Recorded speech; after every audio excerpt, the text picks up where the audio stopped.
From Vermont Public, this is Brave Little State. I'm Josh Crane. And I'll just say this episode is not about the election.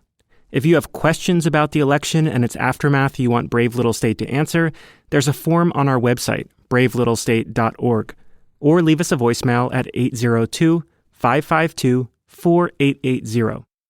But today, if you're looking for a break from the 24-hour election news cycle, you're in the right place. Brave Little State's Burgess Braun takes it from here. I'm very happy to be a journalist, but I have to tell you that I sometimes think about another path, a fantasy career of sorts. It's my country mailman dream. In it, I drive a beat-up Forester full of mail in a small town somewhere. I know my neighbors, I know their dogs, I watch their kids grow up. How romantic. Don't give up the dream. There's still a chance. There's still time. You can still make that happen, I think. This is Ryan Ellis, and he's lived my dream. One of the jobs I had right after college was working as a letter carrier, and I loved it. It was everything I'd hoped it'd be. But academia came calling. Ryan is now an assistant professor at Northeastern University. His research focuses on what he calls the politics of infrastructure. That includes everything from computer networks to the United States Postal Service. Ryan loved the Postal Service as a kid because he felt like it connected him to a wider world. And he says this was actually a critical function of mail in this country from the very beginning. It had a commitment to binding the entire nation together. Ryan argues that even more than the First Amendment, the Postal Service was the foundation of free speech in early America. The Founding Fathers certainly thought the service was important. Benjamin Franklin was named the first Postmaster General in 1775. That's a year before the nation was founded. And then 2 decades later, George Washington called for massive expansion of post roads and construction of post offices across the growing country. It circulated news and information in the early country in a way that was completely out of step with the peers. This was seen as a public service and was funded with taxpayer dollars. The founders made it incredibly cheap to mail newspapers, pamphlets, and political magazines at the time. That flow of ideas and information to every corner of the growing nation was critical to the development of democracy. It wasn't only serving heavily trafficked, dense urban cities. It wasn't only serving commercial hubs. It was serving everybody. And so this idea that rural areas, outlying communities were also going to be integrated into the post office and by extension into the nation was a key foundation. Neither snow nor rain, nor heat nor gloom of night stays these couriers from the swift completion of their appointed rounds. This is the so-called Postman's Creed, a sort of informal USPS motto. And this is what gets me so jazzed about my country mailman dream. People love their postal workers. They're beacons of democracy. And especially in a place like Vermont, where they're out slogging through mud and skidding on ice to get us our mail, and increasingly, helping us to vote. In some Vermont towns this year, as many as half of voters cast ballots using the mail-in system. Post offices themselves are institutions in a lot of Vermont towns. They help neighbors stay connected to neighbors, sometimes just by existing. Like in the town of Elmore in Lamoille County.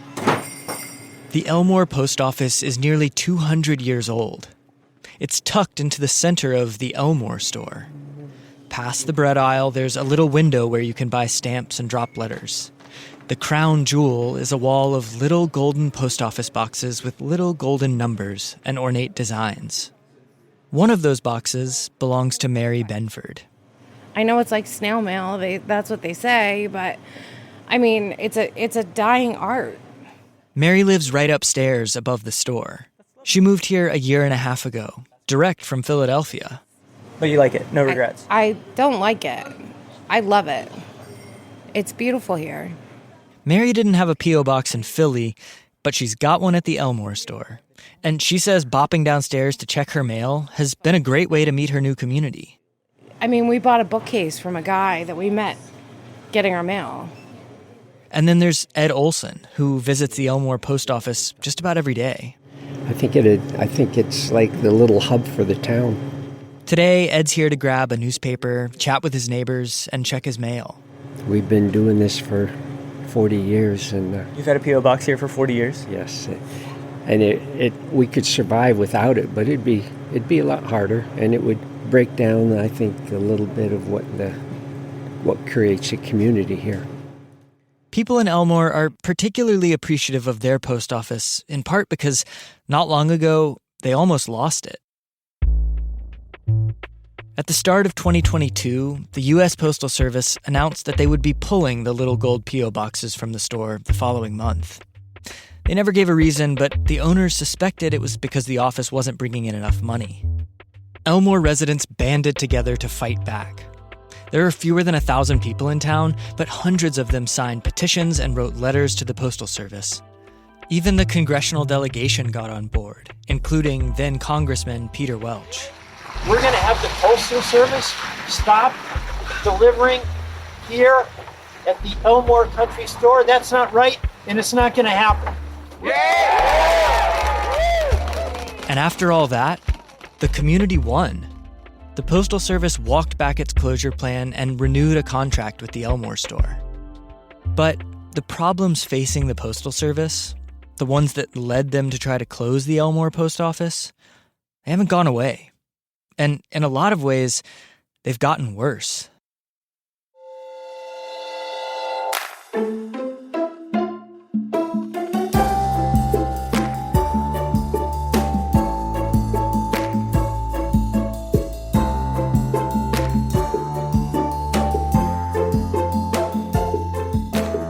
Welcome to Brave Little State, Vermont Public's listener-powered journalism show.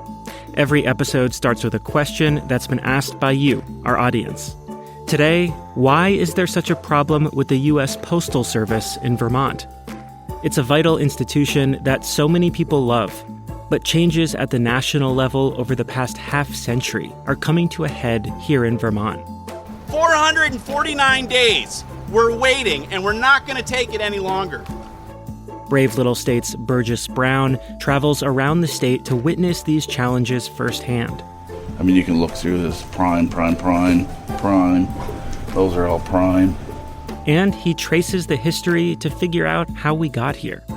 Postal officials, in seriousness, they actually considered burning the mail to sort of restart the system. We need to get it out of our heads that we're business, because we're not. Brave Little State is a proud member of the NPR Network. Welcome.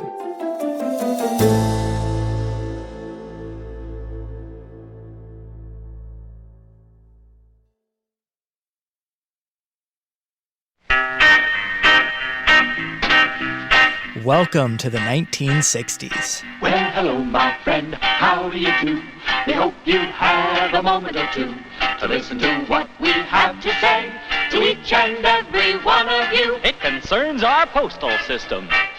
This is your new favorite band, the Swingin' Six, and they've just landed the gig of a lifetime, a 1967 post office public service announcement. There's trouble in the postal world, and big changes are afoot. Well, here, they'll tell you all about it. Well, back in the days of the 13 colonies, cry was freedom and how to defend it. Mailing a letter wasn't much trouble. There weren't too many places to send it, But now it's a different story. they've got more mail than ever before. It's stuffed in bags, stacked on shelves. There's hardly room for anything more. There's been a mail explosion. They've got a terrible load. They're not kidding about a mail explosion.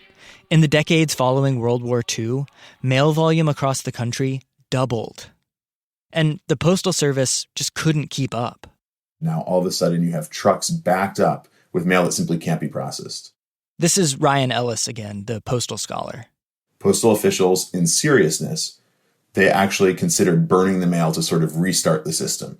So the system is clogged by this influx of mail and a system that is just like straining under the weight. Something had to give. And a postal strike, the largest walkout ever against the federal government, was the final straw. And out of this sort of maelstrom comes the Postal Reorganization Act of 1970. The Postal Reorganization Act created the United States Postal Service as we know it today. It made a bunch of different changes, but the key one was this. the Postal Service became an independent agency with a mandate to fund itself, meaning no more tax dollars. All postal operations were to be funded through the sale of things like stamps and shipments. So the idea here was theoretically to give the Postal Service more flexibility so that they could respond to this increased mail volume by innovating and upgrading systems as they saw fit, running it less like an agency and more like a business. Does it work well? Some things really do improve, right? They do invest in automation. They do speed up the moving of the mail. They are able to do it with fewer workers to a degree. Long overdue investments do get made. But the successes were overshadowed by a sort of existential confusion over what the Postal Service was ultimately supposed to be. A sustainable business or a public service? This thing, which is neither fish nor fowl, is just hard, right? We don't ask our police force or our fire department to be revenue neutral, but we ask our Postal Service to do that. And so it has these dual competing obligations to be sort of business-like on the one hand, but also perform its core service functions on the other that are always, always in tension. Neither fish nor fowl. Not quite a business and not quite a public service. There are, of course, more policies and technological advances that have had a big impact on the Postal Service since, like the advent of email, for example, and a 2006 law that required the Postal Service to pre-fund 75 years' worth of retiree health benefits. But ultimately, this tension, that the Postal Service is expected to perform a public service that's not profitable while also running like a business that breaks even, we're still grappling with that today, across the country and right here in Vermont.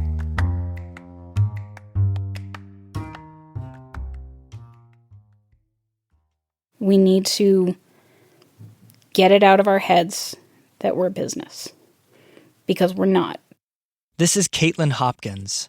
She's the president of the American Postal Workers Union of Vermont. Caitlin grew up in Pomfret and, like me, had a rosy vision of the Postal Service. My bus stop in Pomfret was the post office. So when we were waiting for parents, we'd go in and we would say hi to whoever was manning the counter at the time, which for a while it was a guy named Andy, and then it was Rosie. Those were very formative people in terms of forming my perception of the post office, of being, okay, this is a great place to be. They know everybody. It always felt like a very positive thing. But then in 2015, she took a job with the Postal Service, and she says some of her perceptions were shattered. Quickly found out that it's very much a face that is put on for the public, and really struggled to adapt because the management style of the post office is very much a case of all the bad is rolling downhill. And when there's more pressure on managers, then there's more pressure on the people below them. And then you start seeing a lot of mental health issues in the post office. We reached out to the regional representative for the USPS to ask about some of these concerns, by the way, and didn't hear back in time for this story. Anyway, Caitlin's been with the Postal Service for 9 years and says it's always been tough. But she can pinpoint a moment when everything got a whole lot worse. Postal workers have been key in helping Americans remember life before the pandemic. Mail deliveries have continued as usual, but it's not clear how much longer they'll be able to do that.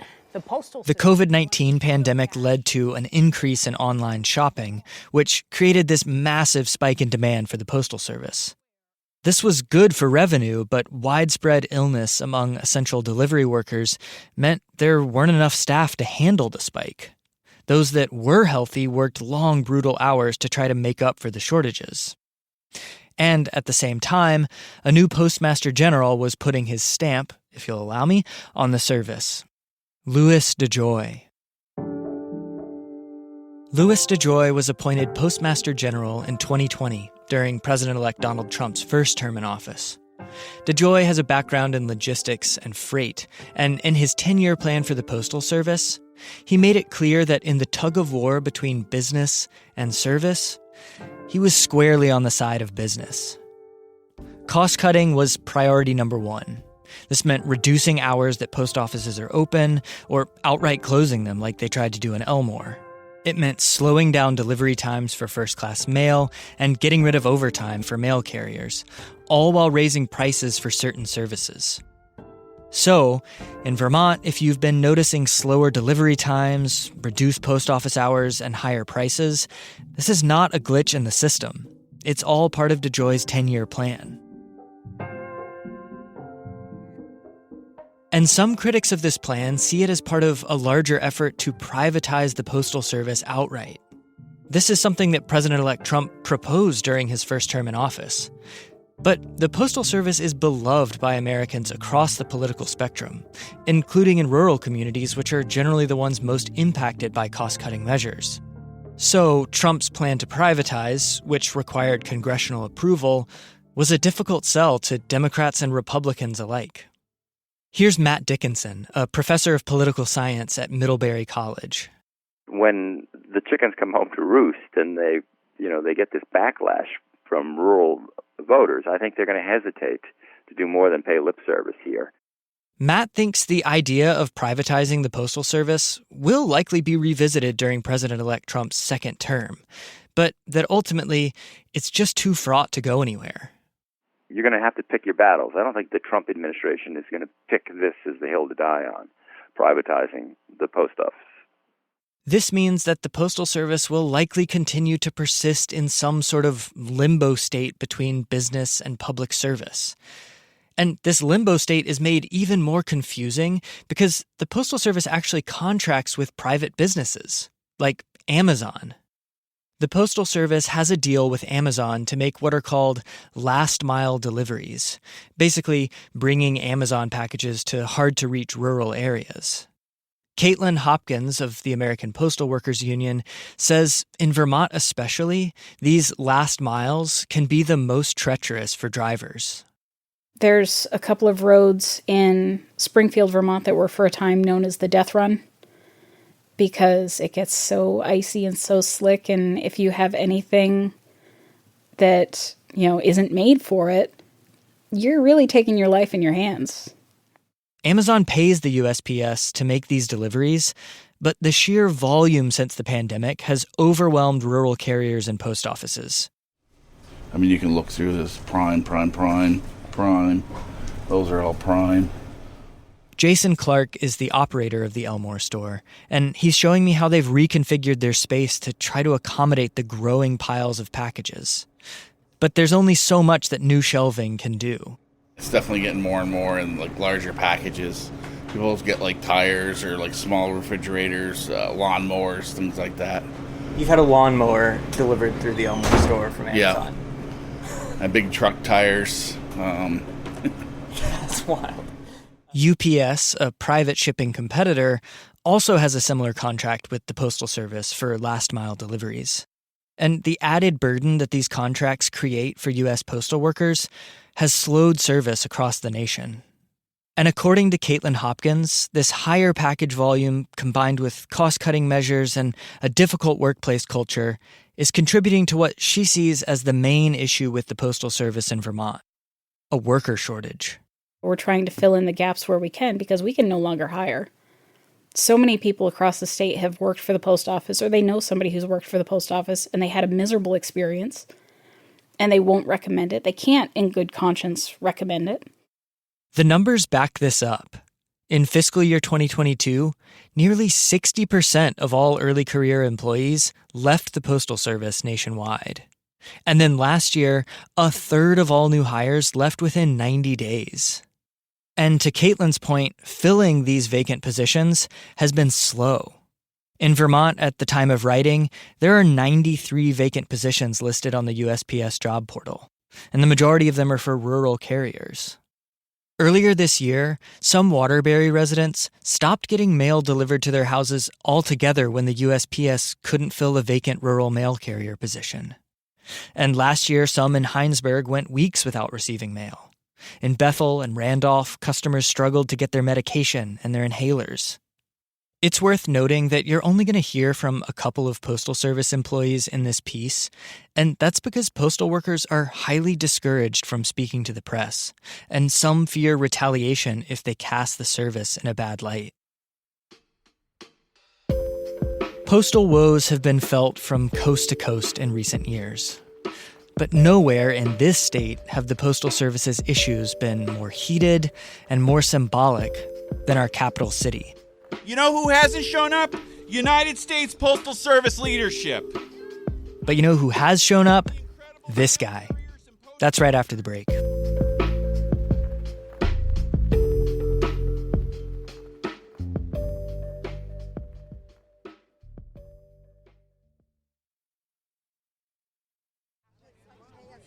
It's a frigid day in January 2024, and people in Montpelier are pissed. 182 days! That's how long Montpelier has been without a post office. A couple hundred concerned Montpelierites are gathered in front of the federal building in downtown Montpelier. It used to house the city's post office until it flooded in the summer of 2023. 6 months later, it's still sitting there, empty. In the days after the July flood, the residents and friends of Montpelier showed up. Ben Doyle is standing at a microphone on the slushy sidewalk, flanked by members of Vermont's congressional delegation. Ben chairs the Montpelier Commission for Recovery and Resilience, created last year to respond to the devastating July flood. Teenagers mucked out basements. Neighbors checked on neighbors. The delegation showed up. The governor showed up. Philanthropy showed up. You showed up. But 182 days later, you know who hasn't shown up? United States Postal Service leadership. Those 182 days were a confusing and often frustrating time for Montpelier residents. For a while, the makeshift postal presence in town consisted of 2 or 3 delivery trucks that served as ad hoc P.O. boxes, surrounded by stacks of plastic crates overflowing with mail and packages. They didn't sell stamps and only accepted prepaid mail, so residents had to drive to Barrie or East Montpelier for that. There was no electricity and no AC in the summer, and then as temperatures dropped, no heat. At one point in the autumn, postal workers were burning open fires in a metal tub to keep warm while they handed out mail. Concerned citizens and the congressional delegation wrote letters to management demanding that Postmaster General DeJoy provide a timeline for a new permanent post office location. But nothing. Residents' patience was wearing thin, like local business owner Kate Welly McCabe. We are not asking for a miracle here. What we're asking for is for our federal government to do the most basic of things, and that is to give us a working post office right here in town. Johanna Nichols said that the trek to neighboring Barrie to use postal services there was hurting Montpelier's seniors. Have you tried the entrance to the Barrie post office? It's pretty tricky.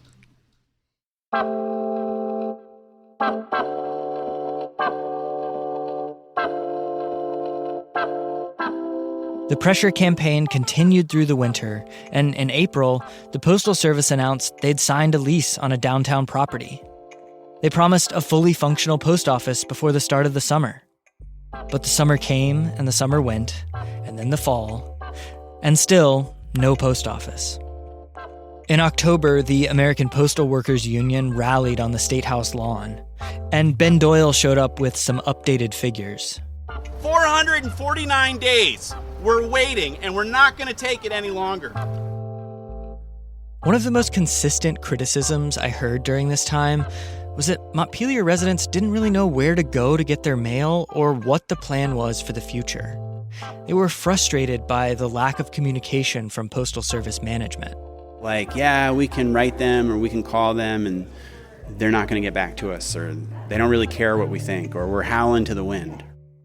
Ben, townspeople, our congressional delegation spent 15 months howling into the wind. And then, in the midst of my reporting for this story, 460 days after the flood and with little fanfare, it finally happened. You've got the scissors. As the postmaster, you can be cutting the ribbon. It's Saturday, October 12th in downtown Montpelier, and there's a grand opening happening. First and foremost, welcome everyone to the Montpelier Post Office. This is certainly an exciting day in Montpelier Post Office history, and we're so very thankful to so many of you who have worked tirelessly to get this office back open. Michael Hakey, a postal operations manager, is presiding over this celebration. Press people appear to outnumber townspeople, and there are only 4 press people. We'll now cut the ribbon, which will signify the official grand opening of the Montpelier Post Office. We'll have Postmaster Doug Powell will cut the ribbon. We're officially open. Excellent. Congratulations. Perfect. Thank you. Did you catch that? Congratulations, or thank you. That sounds about right. Congratulations, you got your post office back, or thank you for your patience. It's hard to know what to make of this day when it took so long to arrive. And then when it finally did, it kind of arrived with a bit of a whimper. After the ribbon cutting, I watched locals peer into the windows and then kind of timidly walk in to see if, this time, their post office really was open. And whatever their gripes with the Postal Service, they were glad to see a familiar face behind the counter. It was great to see you, Ned. All right, I'll see you soon. Wendy Gillander, a post office clerk in Montpelier. So it's been great. Yeah. I'm really happy to be back and seeing our regular customers again on a more regular basis, I guess I would say. Wendy spent the last 460 days in snow, in rain, and heat, in Montpelier, in Barrie, and Berlin, making sure that Montpelier residents got their mail. Wendy knows her neighbors, and she knows their kids, and she knows their dogs, and they all know her, too. Yay! Thank you so much. I'm glad you have a home.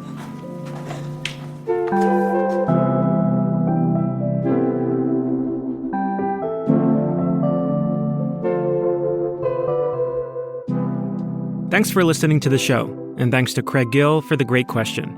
For more stories about Vermont and your curiosity, make sure to subscribe or follow Brave Little State in your favorite podcast app. That way you'll be the first to hear about new episodes. And if you like the show, please give us a 5-star review in Apple Podcasts or Spotify. I know it's totally a podcast cliche to ask you to do this, but it really does help us out. And if you do, maybe I'll even read your review on the show. Like this one from reviewer JJ90909, who writes, "I don't even live in Vermont, and I learned so much from this podcast. I enjoy voting for what question should be addressed next. It's exactly the sort of podcast that's soothing, but still interesting after a stressful day. Keep up the great work." Thank you so much for that review. If you want to vote on the topic of an upcoming episode or submit your own question about Vermont, just head to bravelittlestate.org. This episode was reported by Burgess Braun. It was produced and edited by me, Josh Crane, and Sabine Pooks. Angela Evansy is Brave Little State's executive producer. Our theme music is by Ty Gibbons. Other music by Blue Dot Sessions. Special thanks to Zoe McDonald, Bob Kinzel, Adiah Gholston, Rachel Hellman, Paul Montague, Trevor Braun, Alexia Murray, Bruce Olsson, Ned Swanberg, Justin Hopkins, and Alice Angney. Brave Little State is a production of Vermont Public and a proud member of the NPR Network. We'll be back soon with more listener-powered Vermont journalism. Until then.